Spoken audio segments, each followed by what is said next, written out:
बेटे ध्यान रखना, आपको जहाँ भी उनके, आजकल तो आपको पता है शहरों में तो खाली प्लॉट मिलना ही बड़ा दुर्भर है, तो कहीं भी पीपल के वृक्ष हों और किसी के वृक्ष हों तो आप ये हमारे कहने से चींटियों का भंडारा करें और अपने जीवन में उछलती हुई सफलता को महसूस करेंगे और आपको अंदर से सुकून मिलेगा, आपको अंदर से एक सुखद एहसास होगा कि चलिएगा हमने चींटियों को डाला और बड़ा अच्छा। और उन चींटियों को भी आपसे बहुत बड़ी मंगल कामना वो आपके लिए करेंगी कि साहब उनको दाने ढूंढने नहीं पड़े, परमात्मा आए और परमात्मा ने आपके हाथ को पकड़ करके आपके हाथों से परमात्मा ने वहाँ अन्न के दाने डलवा दिए। खाने खाने पर, दाने दाने पर खाने का नाम होता है खाने वाले का, इसलिए तो कहा गया। इसलिए बेटे हमें भी नहीं पता होता कि हम आज आपको क्या वीडियो देंगे, क्या बोलेंगे, बस इस कुर्सी पर आते हैं और बैठ जाते हैं। जो भगवान आदेश देते हैं या जो मन में उस वक्त विचार आते हैं वही वीडियो बन करके आप तक पहुंच जाती है। तो इसमें ना मेरा कोई कमाल है ना आपका कोई कमाल है, कमाल है इस दुनिया को बनाने वाले का, कमाल है इस दुनिया के रचयिता का। जिसने ये दुनिया रची है वो पग पग पे छदम छदम पर अपने खेल खेलता है।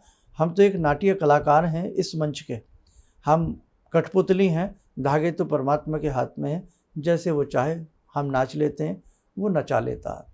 इसलिए बेटे कभी स्वाभिमान मत करना कि आज हमने 50 लोगों को भोजन खिलाया, आज हमने 1000 लोगों को रोटी बांटी, आज हमने ऐसा किया वैसा किया।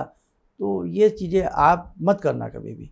परमात्मा देता रहे और आप बांटते रहे। कहते हैं ना, देना सीखो, देना सीखो, देना सीखो, है ना, अपने आप भगवान देने लगेगा। एक गेहूं के दाने से पूछो, एक दाना बोया जाता है और उस एक दाने से कितनी बालियाँ उगती हैं और उन बालियों में कितने कितने दाने फंस जाते हैं। तो भगवान की कलाकृति बड़ी अजीब है। इसी धरती से देखो ना कितने प्रकार के रंग उत्पन्न हो जाते हैं। गुलाबों का रंग देखो, गेंदे के फूलों का रंग देखो, चमेली का देखो, मोगरे का देखो। इस धरती में खुशबू है, इस धरती में खरबूज है, तरबूज है, मिठास है। इसी धरती में करेला होता है, इसी धरती में मीठे फल उगते हैं। आमों की शाखाएं देखो, कहाँ परमात्मा ने आम लगाए हैं। और परमात्मा की सृष्टि देखो, जिन्हें पता हो, कटहल का पौधा, कटहल का पेड़, कटहल बहुत भारी होता है, तो वो भगवान की संरचना ऐसी है कि वो डालियों पर नहीं लगाया भगवान ने, वो जो वृक्ष का तना होता है उस पर लटकाया गया। 20-20, 25-25, 50 किलो तक के कटहल हो जाते हैं। तो हम उसकी कलाकारी को तो समझ ही नहीं सकते, हम भगवान की रचना को चैलेंज नहीं कर सकते।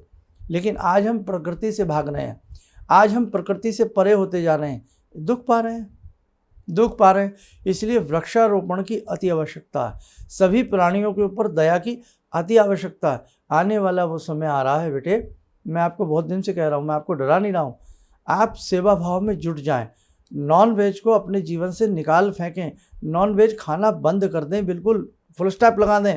लेदर चमड़े की चीज़ें प्रयोग में लाना बिल्कुल बंद कर दें, है ना। बाकी अगर कोई कहे कि साहब मन है कि मानता नहीं कि साहब मुझे तो खाना ही है, मुझे तो पर्स ही ऐसा रखना है, मुझे तो बेल्ट ही ऐसी बांधनी है, मुझे तो जूते ही लेदर के लेने हैं, तो ठीक है, फिर आपके लिए बेजुबानों की हत्या होती रहेगी, आपके लिए जूते बनते रहेंगे, आपके लिए बेल्ट बनती रहेगी, आपके सोफे के सीट बनते रहेंगे, आपकी गाड़ियों के कवर बनते रहेंगे, पशुओं की निर्मम हत्या आपकी वजह से होती रहेगी। इसलिए ध्यान रखें बेटा, ध्यान रखें।